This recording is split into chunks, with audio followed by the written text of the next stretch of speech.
Bonsoir Gilles, comment vas-tu?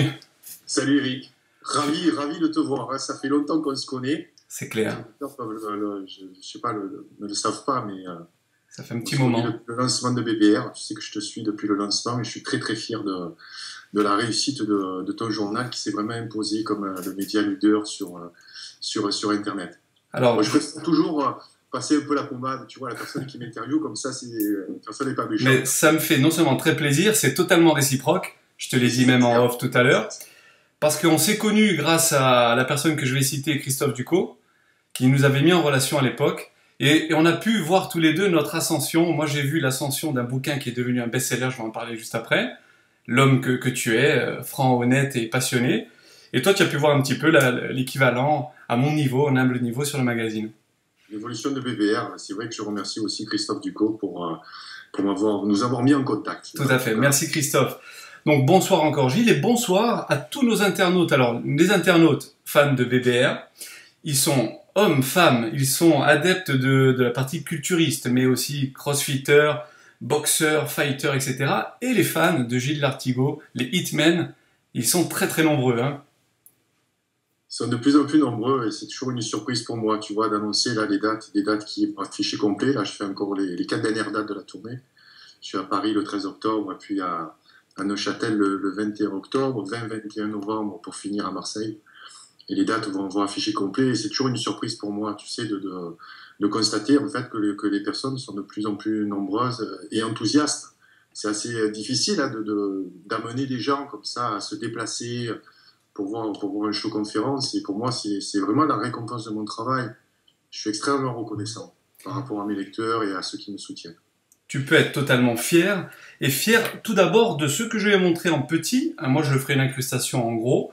Ensuite, au montage, bien évidemment, les gens connaissent un peu mon travail. Donc, tu es l'auteur, pour ceux qui ne te connaîtraient pas, à mon avis, ils sont très peu nombreux. Mais voilà, tu es l'auteur d'un très beau livre dont je vais parler tout à l'heure, que j'ai dévoré. Hit, et on est très nombreux à l'avoir fait. Donc, Hit, chronique d'un fauve dans la jungle alimentaire. Rien que d'après le titre déjà, tu nous mettais les pieds dans le plat. Hein, c'est le cas de le dire. L'eau à la bouche, ouais. Voilà, et l'eau à la bouche. Et donc, en fait, Gilles, moi, je te connaissais un petit peu par Christophe Ducot, comme on l'a dit au tout début. Je t'ai découvert les talents d'un écrivain, d'un homme passionné, engagé à la cause qui est la tienne, c'est-à-dire dénoncer la malbouffe, pas mal de maladies de civilisation, on va en parler. J'ai découvert un homme au talent d'orateur, que ce soit lors de tes shows conférences justement, j'en passerai quelques extraits durant notre interview lors du montage, lors des podcasts que je vois ça et là un petit peu partout fleurir et qui permettent de propager ton message. Donc merci Gilles pour ce podcast et pour tout ce qu'on va essayer de faire connaître à nos internautes réciproques et fans. Merci à toi. Allez, vas-y, balance la. Allez, c'est parti. Donc, pour les internautes qui me connaissent, ils savent qu'il y a une petite trame papier, ils peuvent la voir, mais qu'après, c'est du freestyle. Donc, c'est comme nous sommes, c'est-à-dire des gars passionnés, engagés. Hein. Alors, tout d'abord, un petit mot pour ta femme, parce que c'est en voyant un petit peu les vidéos que tu as fait avec certains confrères, que j'ai vu que ton indépendance, en fait, au sein des éditions Winterfield, c'était grâce à ta femme et qu'en fait, cette réussite, c'est tous les deux. Donc, je voulais la féliciter au passage. Mais écoute, merci pour elle. C'est vrai que c'est la personne dans l'ombre. Moi, je suis assez grand et puis je prends la lumière et puis elle reste souvent dans l'ombre. Donc, merci pour elle. Et c'est vrai que c'est grâce à son travail, hein, en tant qu'éditrice, en tant que photographe aussi. On est que deux en fait à travailler. Les gens s'imaginent qu'on a des attachés de presse, tout, voilà, et des personnes qui travaillent pour nous. Moi, je suis fier de dire que mon livre, je l'ai écrit, je dirais, d'un bout à l'autre. Et donc, il n'y a pas eu de réécriture derrière. C'est vrai que connaissant aujourd'hui le milieu de l'édition, c'est quelque chose qui se fait régulièrement. C'est pour ça que les gens sortent des livres, en fait, quasiment tous les ans, parce qu'il y a une équipe, en fait, qui travaille derrière. Donc, je suis fier de dire qu'on est indépendant, 100% indépendant, et qu'on est seul et autonome. Ça nous donne une grande liberté. Dernier petit mot concernant ta femme. La photo qui se trouve derrière toi, c'est la photo donc du livre. Une photo fantastique. Hein. Moi, je sais qu'en tant que graphiste, puisque je suis graphiste, comme je te l'ai dit, au sein du magazine hein, que j'ai créé, je la trouve fantastique et elle a pu, je pense, accrocher encore plus avant même de... C'est un peu la forme, et après on a eu le fond dans dans ton magazine, pardon, dans ton livre. Donc bravo, bravo encore au photographe qui est ta femme. Tu veux la petite histoire de la couverture? Ah ben avec grand plaisir, oui. Jamais en fait expliquer. En fait, la couverture, Valérie faisait toutes les photos que tu as dans le livre. En fait, ont été des photos qui ont été prises durant les 3 années en fait où on a enquêté, les 3 années de travail. Et toutes ces photos, en fait, ont illustré après les chroniques. En fait, ce ne sont pas les chroniques qui ont initié les photos. Donc, c'est pour ça qu'il y a quelquefois des coïncidences assez étranges. Il y a une photo, par exemple, je me rappelle, j'étais à New York, je me baladais devant un magasin, tu sais, qui vend de la bouffe un peu partout à New York. Et je m'étais arrêté devant un grand panneau publicitaire où tu voyais une carte de pizza, tu vois, disant, voilà, avec un prix spécial, bien sûr. Et donc, je m'étais arrêté. Et ça a illustré en fait les propos d'un musicien que j'ai interviewé dans le cadre de Hit, qui s'appelle Devin Townsend, et qui dit la chose suivante. Je lui disais, on est ce qu'on mange. Il me dit, effectivement, tu vois, ça fait 3 semaines que je suis sur la route, le gars est végétarien. Donc, et je mange essentiellement des pizzas au fromage. Donc, la personne, en fait, tu es en train de parler à une pizza au fromage. Ça a illustré, en fait, cette photo. Parfaitement. Tu vois, mais ils n'ont pas été faits intentionnellement. Lorsqu'on a commencé à réfléchir sur la couverture, moi, je suis très fan de l'univers des comics, comme tu as pu t'en rendre compte. Oui. J'ai été beaucoup inspiré par l'univers des X-Men, d'où les Hitmen, qui sont mes lecteurs, et aussi donc l'univers de Wolverine, ou Serval en anglais. Et donc j'avais une idée en fait de cette couverture. Je voulais avoir ce visage, donc qui est le mien puisque je suis l'auteur, quasiment à grandeur réelle. Il se trouve que j'ai une tête un peu volumineuse par rapport à mon corps, donc il fallait que le livre soit en proportion. Mais c'est quasiment une taille réelle. Et en fait, je voulais cet aspect un peu sauvage, non pas agressif, mais naturel, sauvage. Et avec justement ce couteau qui vraiment fait partie aujourd'hui de ma cuisine, avec toute la symbolique, tu vois, du couteau. Et on a collaboré avec beaucoup d'autres photographes pour des choses diverses au Canada.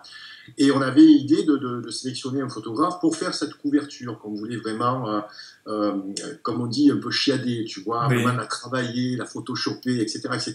Mais je me dis, ça allait pas forcément avec mon message, parce que mon message est quand même brut. Et donc, j'ai demandé à Valérie de faire un test. Alors, je me suis mis dehors. On habitait une cabane isolée dans les bois. Donc, je me suis mis sous le porche. Et puis, en fait, on a fait, tu connais ça, en fait, un rough. Oui. Donc, une maquette. Donc, où Valérie a pris la photo. Et cette photo, en fait, elle est unique. On n'en a pas fait plusieurs. Et donc, je l'ai simplement traitée. En fait, j'ai accentué les contrastes et j'ai joué beaucoup sur la lumière. Et il est sorti cette image. Et là, j'ai dit à Val, écoute, c'est pas la peine, on va la garder. On stoppe là. C'est une image qui est brute. Alors, pour finir, en fait, l'histoire de la couverture, le mot « eat » est au milieu de la bouche, c'est assez symbolique. Donc, ça veut dire « mange ». Mange, ben, ça parle de nourriture, effectivement, mais mange aussi les mots, le savoir, texte, le message, tu vois. Et donc, le fait qu'il soit comme ça au milieu de la bouche était assez symbolique. Et je voulais que la personne, lorsqu'elle ait le livre dans les mains, comme tu l'as, avoir un face-à-face avec le lecteur. Voilà, donc la symbolique dans son ensemble, donc une image brute, pas forcément photoshopée, c'est juste au niveau des lumières, et qui accentue bien sûr tous les défauts de mon visage. Les vides, tu vas avoir 50 ans, il ne faut pas les cacher. Ça va un petit peu aussi à contresens, tu sais, de toutes ces images où on voit des... Édulcorées, oui, sous le bon angle, etc. Oui, tout à fait. Les propos en fait, du livre sont bruts, sans artifice. Bravo à vous, et merci pour l'anecdote. Alors, puisque tu parles d'anecdotes, tu vas nous en donner quelques-unes, mais cette fois-ci concernant le personnage Gilles Lartigot, avant le livre Hit. Parle-nous un petit peu, avant de rentrer dans un sujet qui intéresse aussi mes lecteurs, c'est-à-dire la pratique culturiste, hein, mais ton parcours un petit peu est professionnel et tout doucement tu dérives jusqu'à la pratique sportive.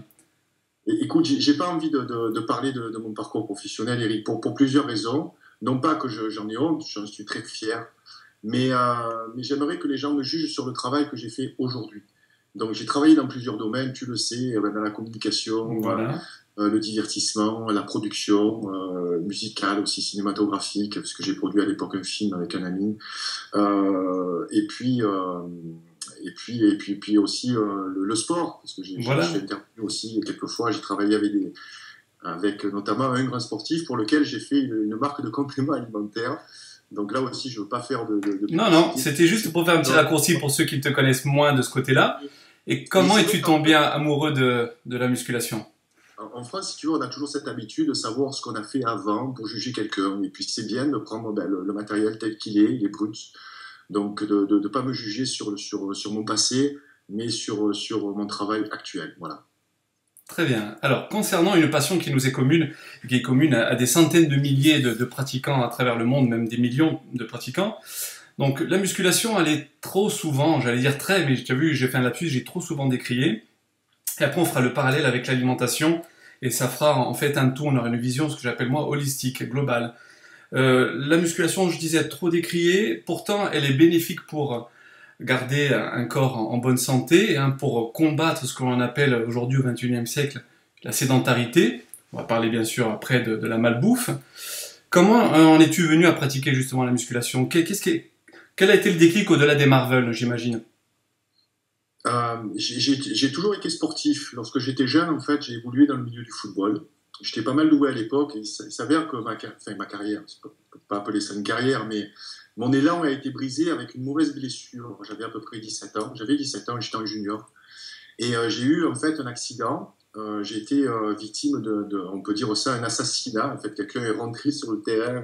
C'était un remplaçant visant vraiment ma personne. Et puis en faisant un très mauvais tacle, j'ai eu un accident à la cheville. En fait, j'ai eu une entorse de la cheville, mais une entorse interne, en fait, qui a mal été soignée. Et j'ai mis plus de 6 mois à être blessé. J'ai pas pu revenir à mon niveau. Je l'ai très très mal vécu. À l'époque, moi j'étais relativement grand, je devais faire 1m85. Aujourd'hui, je fais 1m88. J'ai pas beaucoup grandi, mais je pesais 75 kilos. Donc j'étais quand même relativement mince. Oui. J'étais assez complexé, tu vois, par ma maigreur. J'étais complexé par ma maigreur, je peux le dire. Je suis encore. Tu sais, quand on est maigre, on se voit toujours maigre. Mais c'est un peu le point commun de tous ceux qui ont commencé la musculation. Oui. En tout cas, une grande proportion.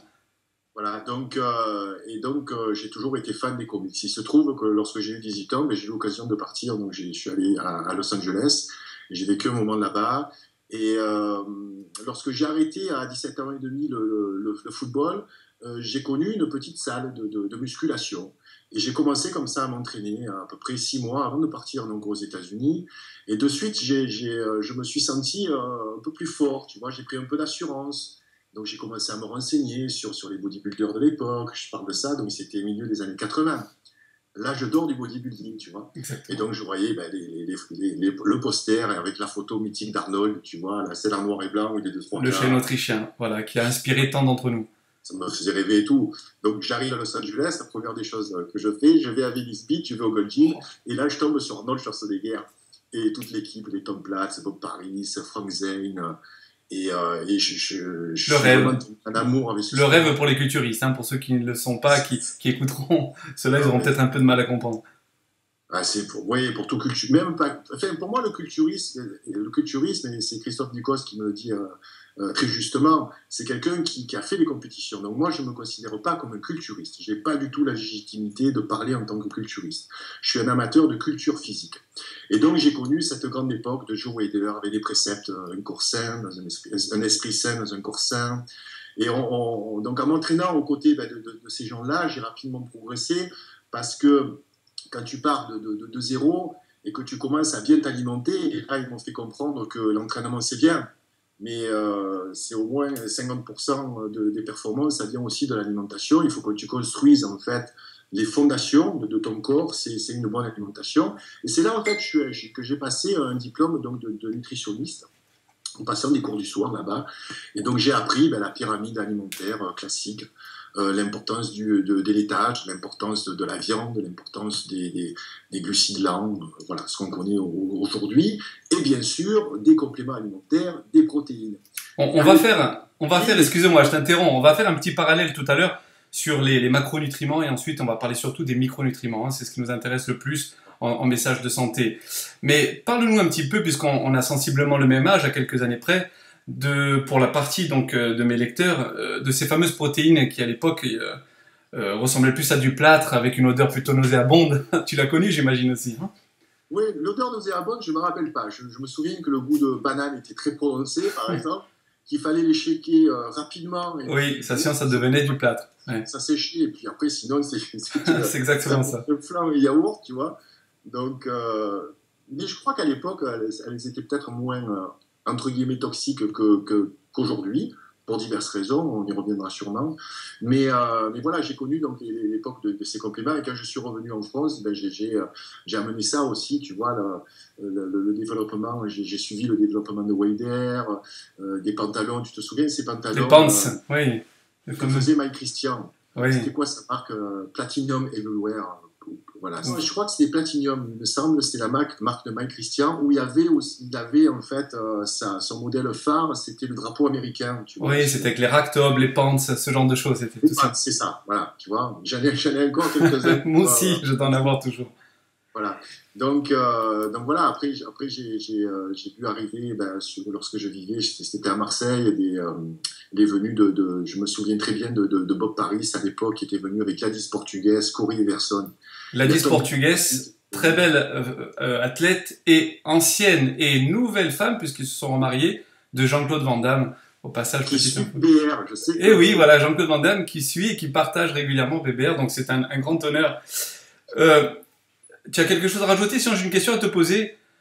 Ce que j'ai à rajouter, c'est que j'ai un amour profond par rapport à ce sport. Tu vois, ça a fait vraiment l'homme que je suis aujourd'hui. Je suis conscient qu'il y a beaucoup de dérives, comme dans tous les sports.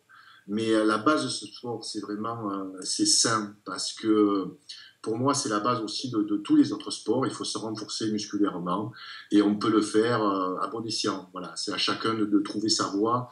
Et moi, je dirais jamais de mal de ce sport, parce que réellement, j'ai un amour profond. Et je le pratique aussi au quotidien. Ça va faire maintenant quasiment 35 ans. Tu te rends compte que j'ai jamais arrêté. J'ai arrêté l'année passée où je me suis marié. Donc, un mois, ça m'était jamais arrivé. Tu vois, 4 semaines. On est devenu addict.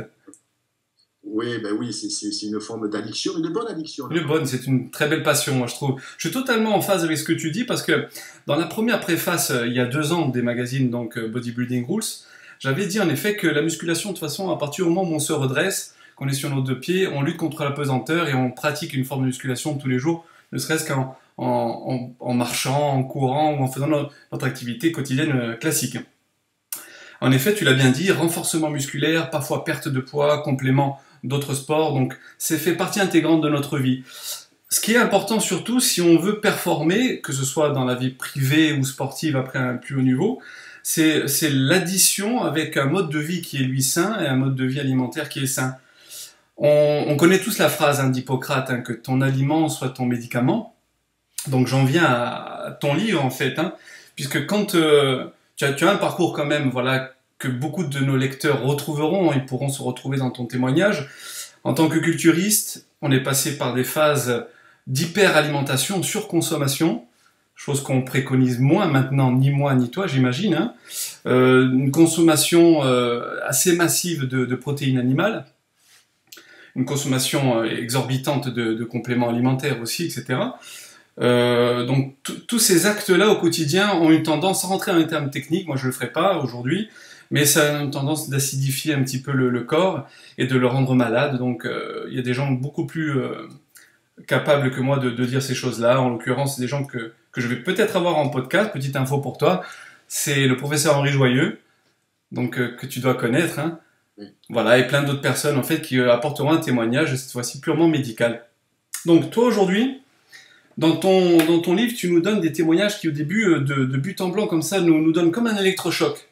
Quand j'ai lu ton bouquin, quand il y a eu les passages sur les abattoirs, je te cache pas que j'ai beau être un homme de 1m80, 94 kg, et j'avais la petite larme à l'œil, tu vois.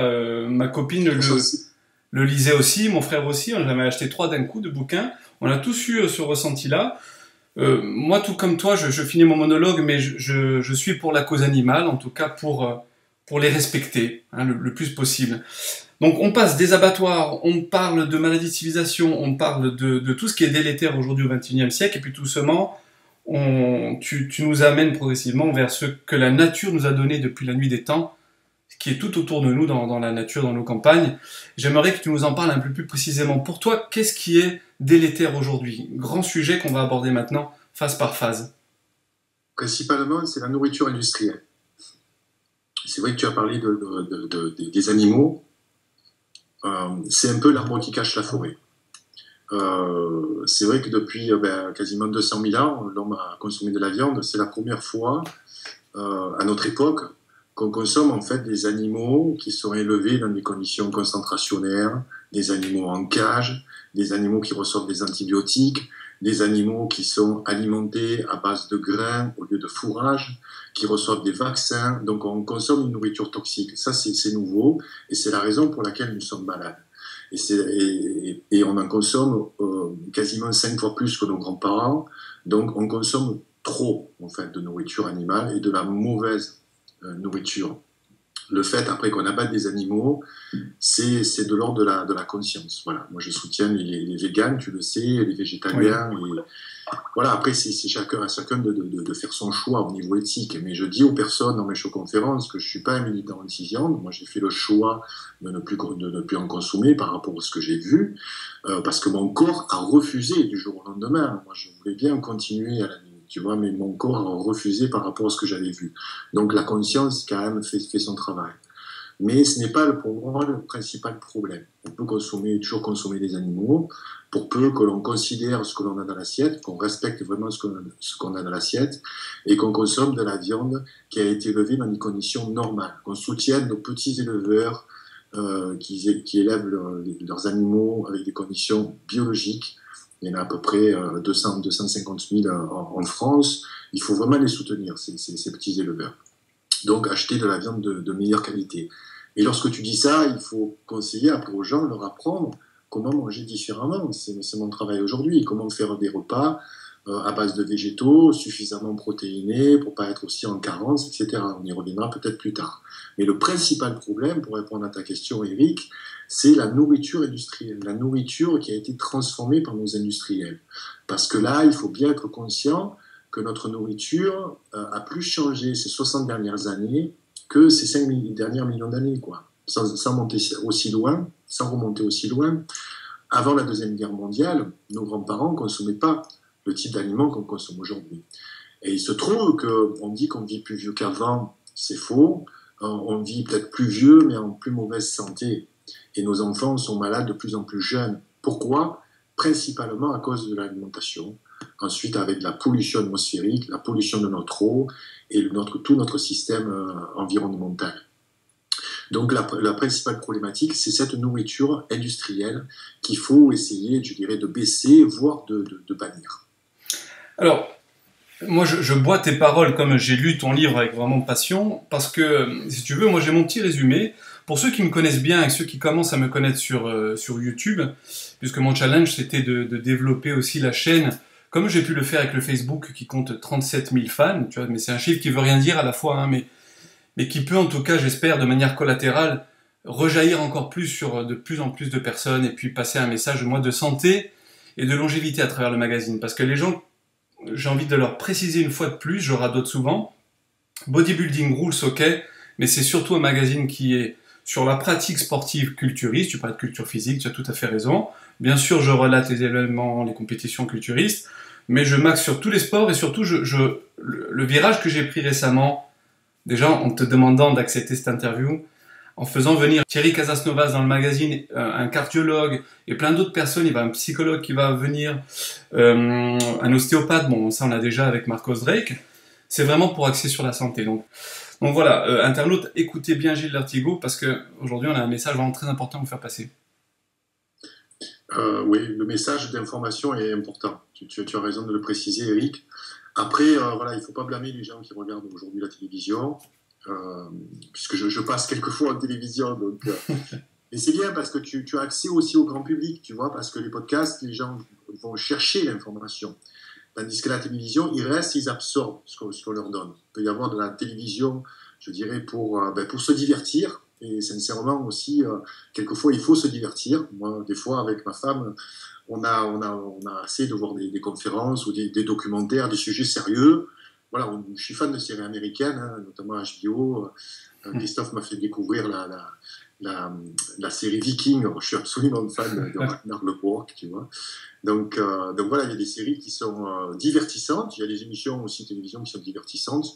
Après aussi, concernant l'information, voilà, il vaut mieux avoir, je dirais, deux sons de cloche et puis s'informer selon des sources indépendantes sur Internet. Et là, l'indépendance est très importante. On n'est pas obligé de croire ce que dit la personne, mais au moins on a une autre version, d'autres informations qui ne sont pas forcément relayées par les médias, pour diverses raisons, on ne va pas revenir dessus, mais c'est bien d'avoir ces diverses sources d'informations. Après, comme tu dis, il faut se réapproprier le fait de faire à manger, de faire la cuisine. Pour prendre le temps. Alors, c'est bien parce que les internautes qui pratiquent se préparent leur repas. Je connais quand même pas mal le process. Ouais. Moi, j'ai dû faire tous les régimes possibles et inimaginables, tu vois. Mais j'ai toujours avec moi, je suis assez fier de ça, mon six-pack, tu sais, les glacières. Tout à fait. Voilà, quand je vais sur Paris, dans le TGV, j'ai toujours mes repas, je les prépare le matin. Ça me plaît, tu vois, j'aime ça. Je suis pas pris au dépourvu, j'ai toujours mes boissons. Là, tu vois, je me suis fait mon jus gingembre, etc. Donc, c'est une autonomie, tu vois, et puis c'est une vraie liberté. Ça coûte beaucoup moins cher que d'acheter un mauvais sandwich, tu vois, à la gare de Lyon. Donc voilà, se réapproprier la nourriture, le fait de faire à manger. Et ça, malheureusement, ça demande du temps. Et donc le temps, il faut le prendre sur... on a chacun nos priorités. Si notre santé, c'est notre priorité, la santé de nos enfants, c'est notre priorité, il faut qu'on s'accorde plus de temps pour s'informer. Ensuite, pour aller faire ses courses, pas forcément au supermarché. Et puis pour faire la cuisine, pour préparer ses repas. Si possible, à l'avance, mieux s'organiser. Et ça revient pas plus cher. Tu vois, c'est pas une question d'argent. C'est une question vraiment de temps. Et puis d'intérêt. Tu as très très bien résumé parce que je relisais une de mes notes où tu disais justement dans ça et là, et dans le bouquin et dans les interviews, que notre alimentation devait absolument redevenir notre priorité. Donc pour moi, elle passe par une organisation au sein de la famille, au sein d'un couple. Parce que, encore une fois, toi et moi, on est confrontés. Moi, je sais avec le magazine, j'ai beaucoup d'internautes qui me posent des questions. Et ils me disent toujours, mais j'ai pas le temps. Encore une fois, je vais donner l'exemple qui est le mien, mais un simple et pas trop intime. Mais j'ai eu quelques petits ennuis de santé à vouloir toujours travailler d'arrache-pied du matin au soir. Et à partir du moment où j'ai compris qu'il fallait lever un petit peu le pied, aller prendre un peu le soleil, mieux manger, même si je faisais déjà pas mal d'efforts à ce niveau-là, j'ai senti un bien-être, mais instantané. C'était dans les jours qui ont suivi. Donc, il faut le faire parce que c'est sa santé qui en dépend et celle de nos enfants et de notre famille. Tu parles qu'on peut manger beaucoup de fruits et des légumes. Alors ça m'intéresse particulièrement, puisque je suis adepte de cela. Donc tu peux nous en parler un petit peu? Il faut demander à Thierry Casastova, c'est le plus politique moi de ce domaine. C'était vraiment une surprise de devoir collaborer avec, dans ton magazine. Voilà. C'est quelqu'un qui a certaines informations, notamment par rapport au jus, etc. Mais c'est vrai que moi, les fruits et légumes font partie aujourd'hui intégrante de mon mode alimentaire. C'est ma principale base. D'ailleurs, mon petit déjeuner aujourd'hui, c'est essentiellement des fruits, tu vois. Et j'ai remarqué, pour moi, avec les connaissances que j'avais en tant que nutritionniste, je pensais que les fruits, c'était des sucres rapides. Et il se trouve que, tu vois, la banane, tu mets quasiment 2 heures à la digérer. Tu as des fruits doux, donc fait partie de la banane. Oui, après, tu as des fruits, je dirais, mi-acides, et puis des fruits acides, comme les agrumes. Donc, chacun avec un index glycémique ou une charge glycémique différente. Quand tu rajoutes des oléagineux, un petit peu de noix, ça va encore baisser, tu vois, cet index glycémique. Et moi, j'ai testé, il y a maintenant quasiment un peu plus d'1 an, de consommer uniquement des fruits le matin. Donc, je me lève relativement tôt, tu vois, vers 7 heures, et je vais faire un training d'1 heure. Donc, j'ai la patate pour le training, j'ai une bonne congestion. Et après, bon, par contre, j'ai encore gardé cette habitude où quasiment tous les 3 heures, je mange. Voilà, alors, c'est pas des gros repas, hein, on connaît ce que c'est. D'ailleurs, je suis pas un gros mangeur, tu vois, c'est ce qui me manque. Et ça a toujours été un problème pour moi, parce que c'est vrai que pour grossir, on me pose souvent la question, ouais, mais je grossis pas, tu manges pas assez. C'est logique. Tout à fait. Là, on parle pas de compléments alimentaires, on parle de nourriture solide. Tu manges pas assez. Et c'est marrant parce que Christophe, je lui pose souvent cette question, et il sait que je ne mange pas assez en fait par rapport à mon poids. C'est un effort pour moi, tu vois. Donc le fait de consommer des légumes, des fruits le matin, avec un petit peu de pollen, j'ai appris les vertus de pollen, tu vois. Je le fais aussi. Propolis, pollen, oui. Voilà, et puis je sucre toujours avec un peu de sirop d'érable, ou pas trop, parce que sinon ça augmente, tu vois, l'index glycémique. Ouais. Et avec ça, donc je prends à peu près 5 grammes de spiruline, plutôt en comprimé, parce que sinon ça a un mauvais goût. Et je fais très souvent des cures d'eau de Quinton. Je ne sais pas si tu connais l'eau Oui, de tout à Quinton. fait, oui. C'est Thierry qui me l'a conseillé, oui. Voilà, donc l'eau de Quinton hypertonique, j'en prends 1 à 2 ampoules le matin. Et puis donc, après, je vais faire mon training. Pendant le training, donc, ben, j'ai mon jus, tu vois, curcuma, gingembre, citron vert. D'ailleurs, tu donnes beaucoup de recettes, hein, je te remercie, parce que moi, je m'en suis inspiré pour certains de mes entraînements, justement. Oui, parce que j'ai voulu donner des solutions aussi concrètes. Tu vois, c'est bien de dénoncer bon, la nourriture toxique. Après, bon, il faut pas, il faut donner après donner des solutions, Des proposer pistes, des en tout cas, solutions. oui. Mhm. Et donc après, pendant mon training, donc, je bois quasiment 1 litre. Et alors ça, c'est, tu vois, un truc assez extraordinaire. D'ailleurs, je me suis inspiré de Thierry Casasnovas. Donc j'ai un extracteur à jus, je prends à peu près 150 grammes de racines de curcuma, Ouais. 150 grammes de racines de gingembre, et à peu près une dizaine de citrons verts, ou alors 5 beaux citrons jaunes. Les citrons en Corse, non? Oui, oui, tout à fait, c'est ça, limol, mais citron, c'est ça aussi. Des pamplemousses roses, des petits pamplemousses roses, des pomelos là, de Corse, Oui. sont à tomber, quoi. C'est extraordinaire. Donc avec les citrons, le curcuma, le gingembre, prépares je tout ça fais à à peu près l'avance. 100 millilitres, si tu veux, de concentré. Ça, je le fais 1 fois par semaine. Ensuite, je dilue 1 centimètre du concentré avec de l'eau. Et donc, j'en bois 1 litre. Et j'ai très souvent, depuis longtemps, hein, j'ai une blessure en fait à l'intérieur de l'épaule. Quand je fais les développés couchés, j'ai tendance à les faire la barre, tu sais, au cou, Oui. très très bas, pour avoir comme ça, Pour bien tirer. solliciter, techniquement, c'est comme ça qu'il faut faire. Après, quand on a des pathologies, il faut faire attention, bien évidemment. Ah ok, ben écoute, je l'ai fait instinctivement parce que je m'entraîne beaucoup à l'instinct maintenant, j'ai pas de plan d'entraînement, tu vois. Et donc ça me tirait, si tu vois, au niveau de l'épaule, donc j'ai en fait des déchirures vraiment profondes, des petites déchirures, et quelquefois des tendinites. Et depuis que je bois ce jus, écoute, ça va beaucoup, beaucoup mieux, parce qu'il faut savoir que le curcuma, Oui. c'est un vrai anti-inflammatoire. Anti-inflammatoire, tout à fait. C'est une plante aussi, un tubercule anti-cancer. C'est réellement anti-inflammatoire. Donc ça, c'est un jus, tu vois, qui est extraordinaire, qui vaut toutes les boissons là, que tu peux trouver sur le marché, sincèrement. L'inconvénient, c'est qu'il faut le faire. Ça prend du temps. Ça prend aussi l'investissement sur un extracteur à jus, malheureusement. Mais bon, il y en a aujourd'hui à moins de 100 euros. Et donc, c'est quelque chose de naturel que tu fais toi-même. Ça, c'est vraiment un truc génial. Voilà. J'aimerais rebondir sur ça parce que moi aussi j'ai fait l'acquisition donc d'extracteurs de jus. Beaucoup de personnes m'interpellent quand je poste des photos justement avec ma compagne du résultat final. Hein. J'ai fait ton mélange et c'est vrai que c'est hyper pratique après de rajouter de l'eau et de partir avec ça.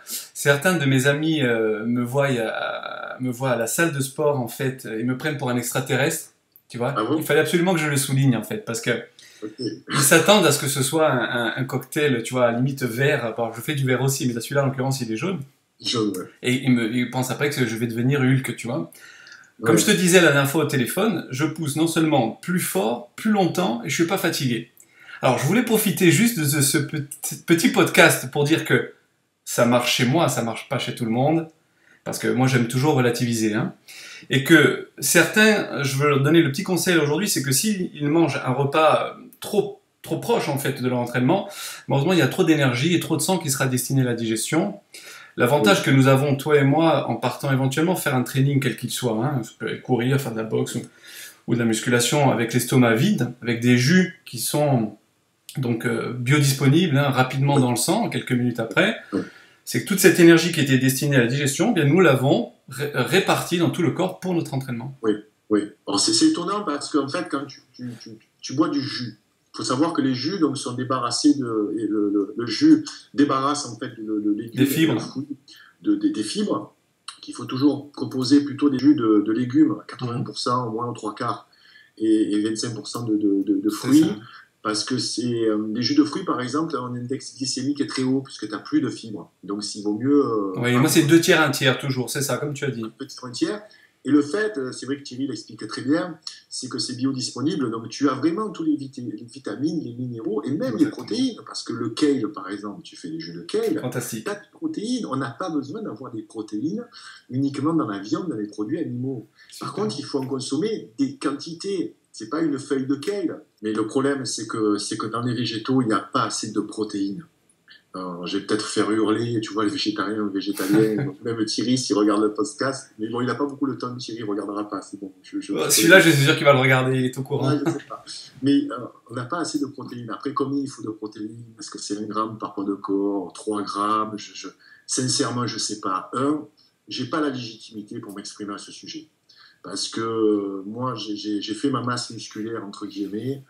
C'est 20 kilos de muscles que j'ai gagné sur les 10 premières années, parce qu'après, j'ai stagné très vite. Hein. J'ai fait avec un mode alimentaire classique, hein, ce que font aujourd'hui tous les jeunes, donc c'est-à-dire mangeant du poulet, de la viande. J'étais pas trop fan de viande rouge, hein, plutôt de volaille et tout ça, mais les protéines alimentaires à base de lait. Et tant mieux pour ta tendinite, hein, parce que tu sais que tout l'acide urique provenant de la consommation de viande rouge. Et l'acide aussi, je jetais quasiment les t-shirts des fois quand je sortais d'entraînement, tu vois, qu'il y a une hyperacidité.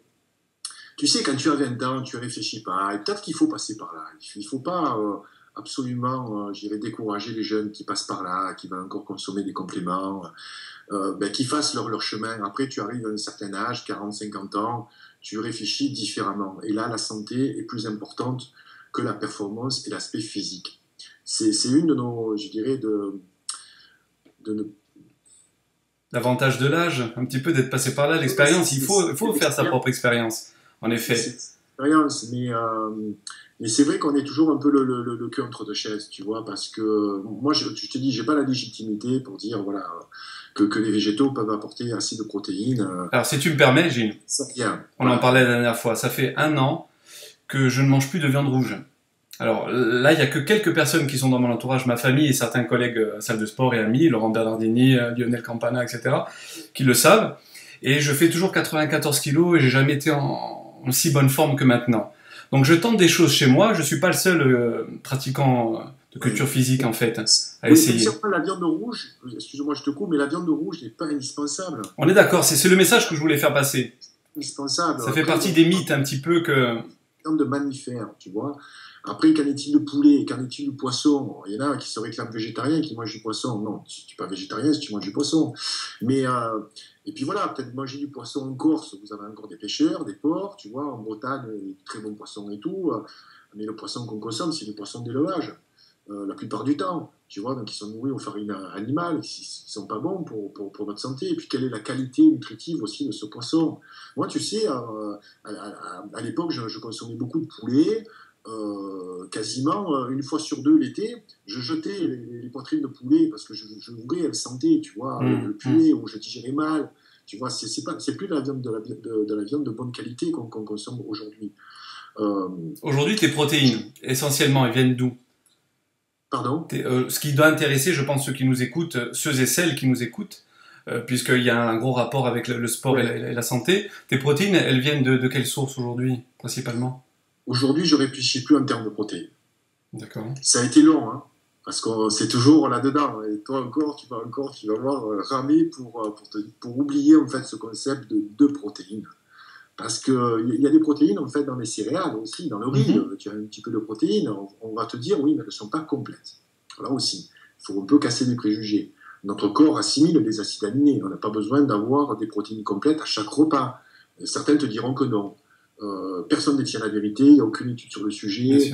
Il y a des études qui sont faites, mais par des fabricants, je dirais, et des compagnies qui proposent des compléments alimentaires. Ça n'a aucun intérêt, tu vois.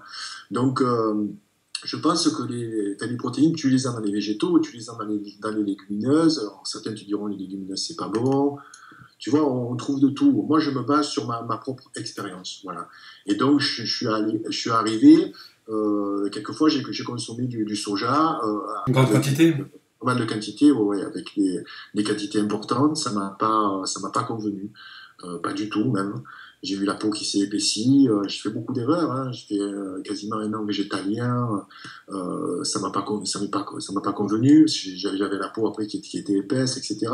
Mais là, on est toujours sur un concept comment dire, on juge la forme plutôt que le fond, tu vois. C'est pas parce que tu as un aspect, puis on sait aujourd'hui hein, que les plus grands bodybuilders, bon, ils sont pas en santé, hein, ce serait faux de le dire, d'accord. Tout à fait. Moi, ça me fait toujours rêver, tu vois, de voir des corps massifs, parce que j'ai été élevé là-dedans. Donc, ceux qui ne comprennent pas, c'est qu'ils ont pas une autre culture, tu vois, qu'on a eu quand on était quasiment adolescent. Donc, ça nous plaît, ça, tu vois. Mais on sait ce qu'il y a derrière. Pour en revenir, si tu veux, aux protéines, c'est pour ça que je parle du mythe des protéines. Parce que je pense qu'il ne faut pas privilégier uniquement la source de protéines. Il faut voir l'alimentation dans son ensemble. Voilà. Et aujourd'hui, si je pense protéines, je pense plus pour moi compléments alimentaires, parce que je prends aujourd'hui des compléments à base de protéines végétales. Donc j'ai lu certains articles, notamment de Julien Vénesson, où il dit que les protéines végétales ne sont pas assimilables. Écoute, j'en sais rien, moi ça me convient très bien, je le digère très bien, parce que les protéines de lait, si tu veux, après j'en ai consommé. Hein.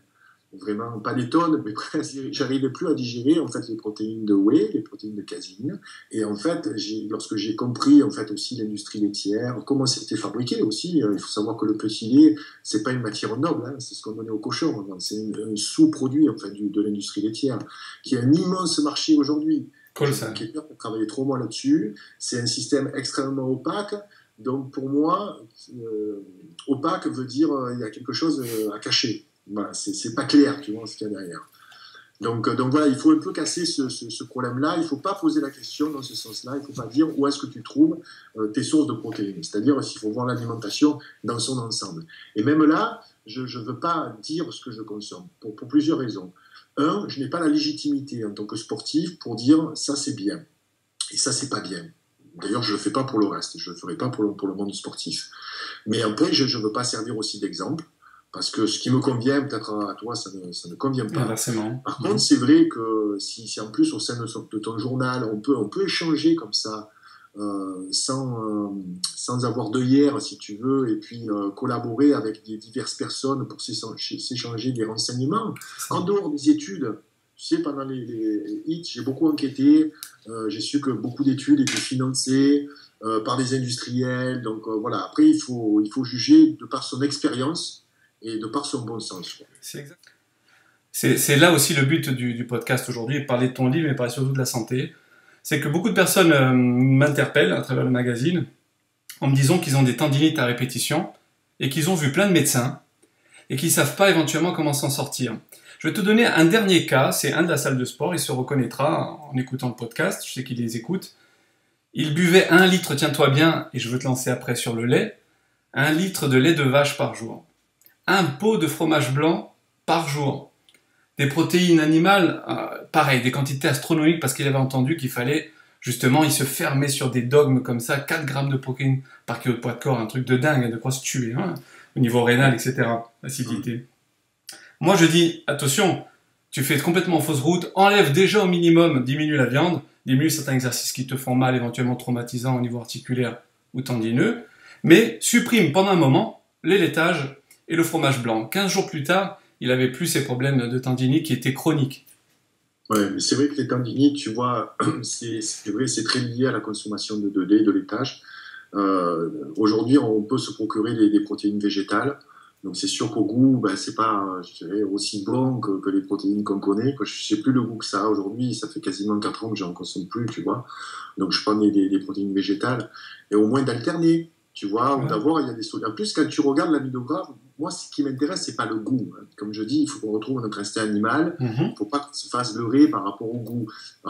C'est Christophe qui me disait, ouais, mais les protéines, regarde, moi, les personnes me demandent si elles sont bonnes au goût. Oui, mais le goût, on s'en fout, quoi. C'est l'aminogramme qui est intéressant. Il faut savoir que les protéines végétales ont le même aminogramme, voire supérieur à certaines whey, aux caséines. Après, ça se joue sur des doses infinitésimales, tu vois. Voilà. Tu peux déjà proposer à ton ami, comme tu l'as fait, de se substituer le lait, d'arrêter le lait. Après 4 grammes par poids de corps, est-ce que tu penses qu'on est capable de digérer ça? Alors, c'est ça ma problématique. Quand tu veux, c'est pour ça que c'est antagoniste, si tu veux. Tu ne peux pas avoir une alimentation saine et prendre de la masse. Pourquoi? Parce qu'il faut se suralimenter. Tu le sais, et les internautes le savent. Il faut manger régulièrement, donc se suralimenter pour pouvoir construire cette masse musculaire, si on parle de ça. Donc, c'est pas bon pour tes intestins. Tu vieillis prématurément. On s'oxyde, tout à fait. Mais tu sais, Gilles, tu sais le problème d'où il vient? Je vais te dire, Eric, je ne regrette pas de l'avoir fait. Pourquoi? Parce que je suis arrivé à développer un corps. C'est ce qui interpelle aussi les gens aujourd'hui. Je ne leur mens pas. Je leur dis, j'ai pas pris 20 kilos de muscle en buvant des jus de Thierry Casasnovas. Par contre, si je suis malade, t'inquiète pas, je vais passer au jus. Oui, après, je vais perdre mes 20 kilos. Eh oui, mais qu'est-ce qu'il vaut mieux? Être massif et puis finir comme Momo Benazisa ou, tu vois, ou être toujours en vie et en bonne santé. Tu vois, donc c'est antagoniste. C'est pour ça que je suis pas forcément à l'aise, tu vois, pour parler de ça, pour parler avec les internautes qui veulent gagner de la masse musculaire. Par contre, on peut leur dire, s'ils veulent préserver de la volaille, ben, qu'ils préservent de la volaille, mais qu'ils achètent au moins de la volaille bio. Tu vois, oui, ça coûte cher. Eh ben oui, ça coûte cher. Comme ceux qui me disent, oui, mais moi j'ai des protéines à 15 euros le kilo, ou je sais pas combien. Bon, moi, elles sont quasiment à 50 euros le kilo, tu vois. Ouais. Putain, mais c'est cher et tout. Je dis, oui, il y a une chronique que j'ai appelée pas cher, pas bon. Tu le sais très bien, des protéines pas chères, c'est de la merde. Mais surtout, Gilles, tout est relatif dans le prix. Excuse-moi de t'interrompre juste une seconde. Je suis chaud, je m'emporte. Oui, non, mais moi j'aime ce genre de discussion parce que tout est relatif, parce que quand je dis, ils me disent moi aussi c'est cher, je dis mais attends, moi j'ai divisé ma quantité dans mon caddie, parce que maintenant c'est plus vraiment un caddie, c'est un panier, donc tu vois où je vais faire mes courses. Ouais. Je l'ai divisé par 2 cette quantité, mais qualitativement je l'ai augmenté par 2. Donc ma dépense hebdomadaire ou mensuelle c'est la même, ouais. mais mon ressenti il est multiplié par 10, ce bien-être. Ouais, il faut investir. Si le corps, c'est un investissement, voilà, donc il faut investir, il faut dépenser. Les gens ne veulent pas dépenser aujourd'hui, ils cherchent l'économie, si tu veux. Et tu ne peux pas avoir comme ça des produits de qualité à bas prix. Voilà, et donc moi je regrette je vois des amis bodybuilders qui mangent des quantités énormes de viande, etc., ou des compléments, et qui achètent au plus bas prix. À un moment donné, ça va s'arrêter. Problème de santé, tu vas réfléchir différemment. Donc c'est là où on pourrait... Là où je voulais intervenir, c'est parce que comme moi je connais bien ce milieu-là, je le fréquente tous les jours, et d'autant plus maintenant 10 heures par jour avec mon métier et le magazine, c'est que beaucoup sont malades pour divers problèmes. Ceux qui vont vraiment dans l'extrême, d'autres se portent très très bien parce qu'ils font attention.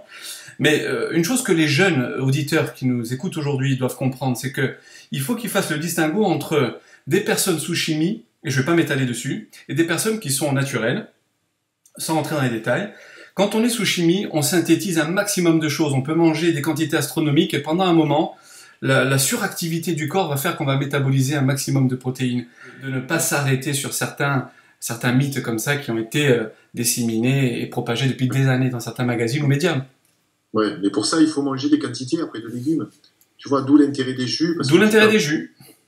Tu as vu les quantités énormes. Tu as vu tout ce que ça fait en fibres. Oui, c'est énorme, c'est vrai. Manger 1 kilo de carottes. Et il faut pas être non plus comme il dit Joyeux, je reprends aussi Casasnova Joyeux ou toi-même dans certains de mes exemples, mais il faut pas être un taliban. Il faut savoir qu'il nous faut des fibres pour la digestion. Il faut savoir que si on veut un apport massif de micronutriments, et je vais te tendre la perche pour enchaîner sur ça, puisque tu en as beaucoup là dans ta bouteille, on peut pas bien sûr consommer une grande quantité de légumes si on a les fibres en même temps, ça serait inflammatoire pour nos intestins. Tout à fait.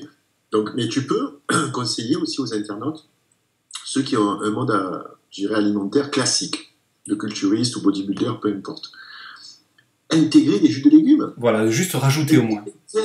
Tu vois, parce que moi, je ne me bats pas contre ça, puis j'ai pas envie aussi de convaincre les autres, tu l'as très bien compris avec mes différents messages, je ne veux pas convaincre l'autre, je veux juste leur transmettre une information.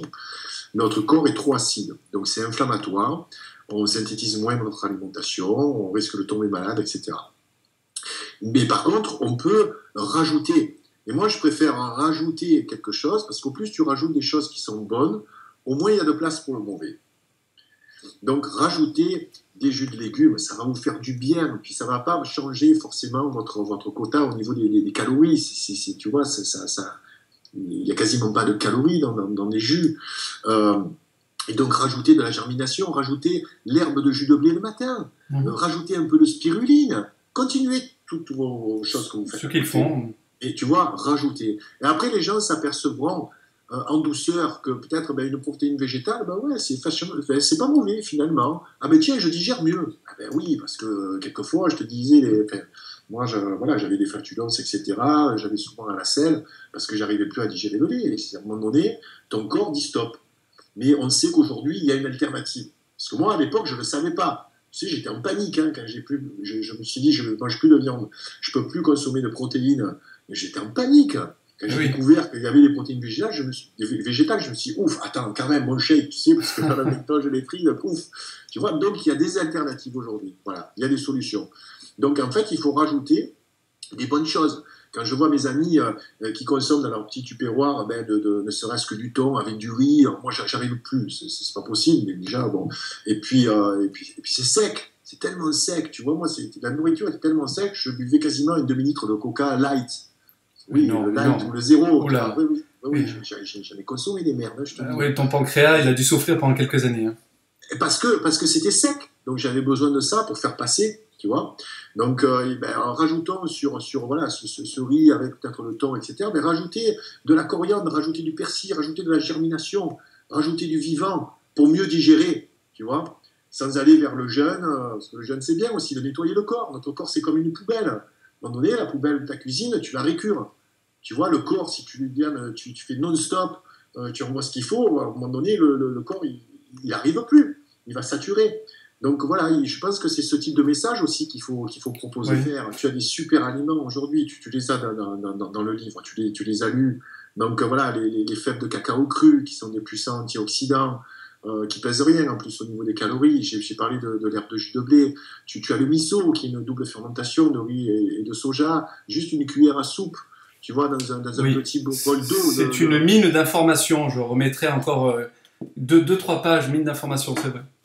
Sans changer leur mode alimentaire. Je pense que c'est ça peut-être la clé, c'est que ça se fera tout seul. Ça se fera tout seul. Tu vois, de très bonnes choses qui sont naturelles, qui sont pas forcément hors de prix, mais qui sont très très bonnes pour la santé. Et là, ça va aider à l'alcalinisation du corps, donc à la baisse de l'acidité, et puis à faciliter aussi le transit. Faciliter, je dirais, l'assimilation des nutriments, et puis vraiment après avoir cette c'est comme une perfusion, tu vois, les jus de légumes, hein, c'est biodisponible, c'est comme, voilà, les jus vont directement dans les cellules. Tu parlais du gras, c'est vrai que dans les molécules de graisse aujourd'hui, on fixe les perturbateurs endocriniens, et donc les perturbateurs endocriniens sont facteurs vraiment de maladies graves, sont carcinogènes, et on les a à cause des pesticides.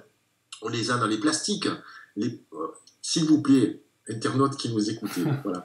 Si vous avez une seule chose à retenir, voilà, arrêtez le four à micro-ondes et si possible, arrêtez de mettre des barquettes plastiques dans le four à micro-ondes. Sincèrement, c'est vraiment dangereux. Et c'est pas moi qui le dis, c'est le professeur Pierre-Marie Martin, donc professeur oncologue, professeur émérite, qui a 70 ans, qui a fait partie des personnes qui ont découvert les perturbateurs endocriniens. C'est des molécules qui sont dans les plastiques, qui avec la chaleur vont se libérer, vont aller dans les aliments. C'est pas anodin, Eric. Tu sais, tu lis dans mes pensées parce que c'est exactement là où j'avais positionné le stylo et j'avais marqué Pierre-Marie Martin, cancer du sein, de la prostate, beaucoup dû aux perturbateurs endocriniens. Oui, mais le plastique, on l'a tous fait. Mais tu sais une chose. Combien de temps, moi, tu sais, Ah, mais moi, pendant des années. On met au micro-ondes. Des années, j'ai fait ça aussi. Voilà. Si tu sais que là, à l'écran, on le verra peut-être pas bien, mais vous allez entendre. Même la bouteille dans laquelle j'ai mon eau, elle est en verre. Mes tupperwares sont en verre. C'est un acte très très simple à faire au quotidien. Si vous voulez conserver vos tupperwares en plastique, faites-le, hein, mais moi j'ai acheté ça, c'est à peine plus cher. Et puis... Écoute, moi j'ai toujours des tupperwares en plastique, j'en ai gardé parce que quand je suis en déplacement, le verre c'est très lourd. Le plastique c'est pas forcément dangereux dès lors que tu ne le chauffes pas. Et que tu l'abîmes pas, tu le récures pas non plus. Tu ne récures pas avec, tu le rayes pas avec le couteau, voilà. etc. Donc voilà, il ne faut pas être aussi parano, si tu veux, du plastique. Dès lors qu'on ne le chauffe pas, voilà, il ne faut pas mettre du chaud en fait à l'intérieur d'une barquette plastique. Donc, quand je pars, c'est du froid. Je mets mon couvercle. Voilà. Pour te rassurer... peut-être. Est-ce que tu veux que oui, s'il te plaît, oui, c'est un peu sombre, oui, on peut le faire, oui. Tu ne vas pas faire de rapport avec la lumière, mais peut-être un petit peu... C'est très bien comme ça, c'est très bien. C'est mieux là ? Oui, ça va être très bien comme ça. Un mot pour ceux qui nous écoutent, toujours. Aujourd'hui, on me pose pas mal de questions sur mes changements.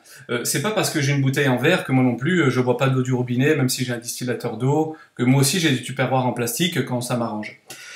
Tu l'as dit, je le souligne aussi, faut jamais tomber dans la paranoïa. Faut juste acquérir de nouvelles données, bien loin des données tronquées des lobbies pharmaceutiques ou mercantiles que l'on a à la télévision, hein, dans lequel il faut peut-être en retenir un dixième. Donc voilà, faites votre propre expérience. Écoutez un petit peu aussi ce que l'on dit et surtout ces petits conseils de bon sens, de logique. À propos des perturbateurs endocriniens, Gilles, il y avait une chose que je tenais à souligner, j'aimerais que tu enchaînes sur ça. Qu'as-tu pensé un petit peu de la campagne, tu sais, à propos des vaccins, de tous ces métaux lourds que l'on retrouve, qui sont donc des perturbateurs aussi endocriniens, que l'on appelle biopersistants, c'est-à-dire que le corps va garder en lui, qu'il n'arrivera pas à éliminer. Donc, qu'est-ce que tu peux nous dire encore des perturbateurs endocriniens, par exemple? Écoute, les perturbateurs endocriniens, on va les retrouver dans l'eau de ville. Et on ne nous le dit pas, en fait, parce que c'est un problème de santé publique. Hein. Parce que l'eau de ville, aujourd'hui, est traitée par des stations d'épuration. Ça, c'est le professeur Pierre-Marie Martin qui me l'apprend. Ces stations d'épuration ne sont pas équipées de filtres à charbon qui vont pouvoir retenir en fait ces perturbateurs endocriniens, mais aussi tous les résidus médicamenteux. Par exemple, la pilule contraceptive que prennent les femmes. Et tous les autres produits en fait chimiques, on en synthétise à peu près 30%, allez, peut-être la moitié. Le reste, on va le rejeter dans les urines. Ça part dans les stations d'épuration. Tu vois, le traitement des eaux, ce qui va être rejeté dans la mer, et on s'est aperçu que là où il y a les rejets donc, de stations d'épuration, tous les poissons en fait sont féminisés. En fait, les mâles deviennent stériles. C'est ce qui nous arrive en fait à nous. Parce que depuis aujourd'hui, quasiment 60 ans, on emploie des pesticides qui vont partir dans le ciel, parce que 50% des pesticides épandus partent dans l'environnement, et puis ça retombe dans les nappes phréatiques, etc. Donc toute l'eau de ville, en fait, est dénuée de métaux lourds, de bactéries. Par contre, elle est chlorée. Fortement chlorée, très fortement chlorée. Au Québec, je te jure, c'est insupportable. Je ne pouvais plus boire l'eau là-bas parce qu'elle est extrêmement chlorée. Maintenant, en plus, ils mettent du fluor. Ouais. Les gens pensent que c'est bon pour les dents, tu vois. Non, mais le fluor, c'est le poison. L'aluminium qui rend l'eau transparente aussi. C'est ça. Donc tout ça, c'est des micro-poisons. Alors, tu peux en boire, bien sûr, des dizaines d'années, mais après, tu vas avoir... on les a conservés, malheureusement. Donc, ça serait peut-être... La chose, c'est après de décontaminer son eau. Après, tu as des systèmes comme l'osmose inverse que tu peux installer chez toi.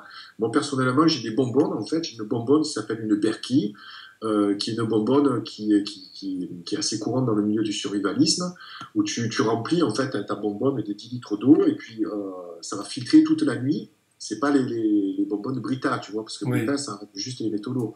Ça sert à rien. Donc, et puis le matin, tu vas avoir une eau qui est quasi pure. C'est vrai qu'il reste encore des microparticules, mais c'est vraiment débarrassé de tous les résidus médicamenteux, les perturbateurs endocriniens. Donc voilà, j'alerte les gens aujourd'hui. J'en parle pas trop dans le livre, j'en parlerai peut-être dans le second, mais dans les show-conférences, j'alerte aussi au niveau de l'eau que l'on consomme. Oui, tu sais, moi-même ici au bureau où je travaille, il y a une eau qui est vraiment dégueulasse, hein, pour employer un terme pas châtié, très fortement chlorée. Mon frère, qui est analyse programmeur, a aussi un BTS traitement des eaux. Et franchement, il m'a dit là, si on la faisait analyser, je pense que le terme potable, il est complètement galvaudé. Là, hein, tu vois ce que je veux dire, hein? Oui, c'est ce que j'ai fait. J'ai fait des analyses au Québec. J'ai eu du mal à trouver un laboratoire parce qu'ils ne voulaient pas analyser l'eau de ville. Donc là, déjà, ça me paraissait suspect. Et il faut savoir que l'eau en fait, de la dernière maison qu'on a louée près de Montréal était non potable. Ma femme a fait des réactions de peau. Elle ne pouvait plus prendre la douche. Et puis mon chat a eu des cendres dans les selles. Et même moi, voilà, toute l'eau, je consommais en fait.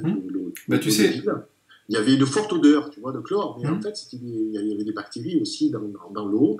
Et alors, tous les gens du lotissement avaient des problèmes de peau. Et les gens ne se posaient pas la question. Je leur disais, mais c'est l'eau. Mais non, c'est pas l'eau. La ville nous dit qu'elle est propre à la consommation. Je dis, mais ne les croyez pas. Quand je vais faire l'analyse, tu vois, un laboratoire indépendant, non, tu vois, les gens sont trop naïfs. Encore une fois, sans tomber dans la paranoïa, mais moi j'ai passé sur mon Facebook quelques images, j'en ai incrusté une pendant le montage. Si tu vois les résidus, j'ai pu tartiner, hein, j'ai pris une fois avec le doigt, et dans les cycles suivants de 4 litres, moi j'ai un distillateur en fait, je te promets, quand je récupérais le fond de la cuve, je pouvais tartiner une tartine carrément beurrée, pardon, une tartine. C'est quelque chose d'affolant, et c'est autant de choses que mes reins n'auront pas à filtrer. Hein. Et oui, c'est ça, l'infiltration de nos reins. En fait, on abîme nos organes parce que voilà, on absorbe trop de toxicité, et puis à un moment donné, ben, les organes ils saturent, et puis on développe des maladies chroniques. Au niveau de tout ce qui est toxique, puisque malheureusement, on doit parler de ça pour arriver à quelque chose de positif qui est très bien présenté dans ton livre après, c'est qu'on a, on a là encore les capacités de s'en sortir et de vivre mieux dans cette société, même au XXIe siècle. On parle souvent des graisses saturées, on parle du gluten, de choses qui sont hyper nocives pour nos intestins. Et qui dit nos intestins, c'est le premier rempart un petit peu, et surtout le moyen d'éliminer toutes ces toxines que l'on a en nous, hein, à travers le côlon. Donc le gluten, tu le dénonces aussi toi-même, et tu trouves des substituts au niveau alimentaire. Oui, enfin, je ne dénonce pas vraiment dans le livre. C'est à un moment donné, il a fallu que je m'arrête, tu vois, sinon le livre ne serait jamais sorti. Tu as le livre Gluten de Julien Vénesson, Qui est très bien. Qui est très monté à ce sujet, où il explique très bien en fait, que le blé qu'on consomme aujourd'hui a 42 chromosomes, le blé originel en a 14, et donc quelque chose de près. Oui, je crois 9 je crois, originel, oui, à peu près. En tout cas, il y a beaucoup moins. 14, donc il y a une très grosse différence. En fait, ce blé est devenu toxique parce qu'il a subi des manipulations génétiques. Un blé mutant, c'est surtout le blé industriel. Et donc c'est pour ça qu'il y a de plus en plus d'intolérance au gluten. Après, est-ce qu'il faut le bannir? Moi personnellement non, je consomme plutôt des pains de petite épeautre, mais très peu. Tu vois, un pain comme ça me fait quasiment 2 semaines. J'en réserve au congélateur, je prends un pain plutôt de châtaigne, de farine de châtaigne, plus de farine de Corse, je vais être content. Le pain est excellent, il n'y a pas de gluten, je digère mieux. Après, il faut faire vraiment attention sur tout ce qui est pain blanc et farine raffinée. Donc ça, c'est vrai que le gluten, en fait, est devenu toxique par la force des choses, et on en consomme. Par l'industrialisation et par la surexploitation des sols, et voilà, surtout oui, l'appauvrissement des sols, en fait, en termes minéraux. Oui. Après, les adeptes du paléo diront que oui, on mange du blé depuis, je crois, 20 000 ans. Oui, mais c'est plus le même blé, comme tu l'as dit juste avant. C'est plus du tout le même blé. Il a été modifié. Tout le même blé. Après, est-ce que notre corps peut digérer ce type de céréales? Moi, je suis plus porté sur les graines, comme le riz. Pour moi, là, encore une fois, tu sais, moi, je parle sous couvert de certaines études, mais alternatives, hein, qui justement sont pas financées par certains labos qui vont aller complètement en sens inverse. Et ces gens-là, il y a eu des études, quand ils ont supprimé certains produits très simples de leur alimentation, se sentaient beaucoup mieux. Au niveau des graisses saturées, oui. Aujourd'hui, alors, on entend tout et rien. Certaines qui nous disent, surtout, tu sais, en pratique culturiste, il faut pas manger de gras. Alors que moi, je conseille tout l'inverse. Il faut manger des bonnes graisses. Tu peux nous dire lesquelles? Surtout l'huile de coco. Pour moi, ça a été une révélation, quoi. Tout à fait d'accord avec toi. C'est vrai, tu vois, acide gras saturé. Moi, j'ai eu la réflexion aussi, tu vois, le réflexe de dire, oulala, saturé, c'est bon. Non, mais là, il y a saturé. En fait, c'est une graisse végétale qui protège nos artères avec d'immenses vertus. Donc, c'est une huile qui est stable aussi à la cuisson. Donc, on peut cuire également avec. On peut le rajouter dans des smoothies pour avoir un peu plus de calories et d'énergie. Et c'est de l'énergie qui est, entre guillemets, longue durée, tu vois, parce que les lipides, moi, c'est l'huile que je préfère avec l'huile d'olive. Mais après, tout ce qui est graisse saturée, c'est les graisses qui sont transformées, hydrogénées, toutes les autres graisses végétales, hein, notamment le tournesol, et surtout les graisses animales. Tu vois, la réflexion que je me suis faite aussi, c'est que la première source de cause de mortalité, c'est les maladies cardiovasculaires. Bon, pourquoi? Parce que nos artères se bouchent. Bon, pourquoi elles se bouchent? Parce qu'on mange trop, en fait, de graisse animale. Voilà, c'est-à-dire qu'on n'est pas des vrais carnivores. On est des omnivores. Ok, mais il faut quand même que notre bol alimentaire soit constitué de fruits, de légumes, de noix, etc. Allez, peut-être une petite partie de viande. Ok, mais essentiellement des fruits et des légumes. Donc aujourd'hui, c'est pas le cas. Donc c'est pour ça en fait qu'on meurt de maladies cardiovasculaires. Tu verras jamais un chat mourir d'une maladie cardiovasculaire. Bon, ils crèvent parce qu'ils ont les reins qui bousillent en cause des croquettes qu'on leur file. Tout à fait. L'acide urique, créatinine qui explose. Voilà. Donc tu verras jamais un lion dans la savane mourir d'une crise cardiaque. Ça n'existe pas parce qu'eux, ils ont un intestin très court qui vont évacuer rapidement les viandes. C'est exactement ça. Nous, on la cuit. À part les amateurs de steak tartare, tu vois. Mais donc, il faut bannir, en fait, ces graisses saturées. Si on veut protéger nos artères, c'est logique. Tu vois, c'est pas logique qu'on meure de maladies cardiovasculaires.